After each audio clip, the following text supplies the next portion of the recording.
delicadeza is the key. And between you and I, kung bright ka, kasabot ka ana. Kasabot ka that there are lines you should never cross. Makasabot ka that there are lines that should be thick, meaning far away from each other. Kay dili man gud makatabang ma'am nga tumpangan nimo si Abby. Dili makatabang because ang imong talent ang alaot. Remember, og dili maka-perform og tarong ang imong talent, pati ikaw og imong kita mawala pud baya. Dili ra baya pagpamugas ni Elias ang mawala, labaw na ka. Is this really worth it? Mausad nay akong ikapangutanan nimo. Kay kung ako si Abby, dugay ra ka nawa. Kung ako si Abby, paundangon ako akong bana.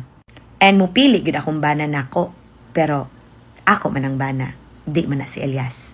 And mausad nay giingon. In your part, if maayo ka nga manager, you think that this is worth hurting your reputation for? That masultian nga nang unay ka og talent nimo? Kay mo gawas biagid nga nangilog ka.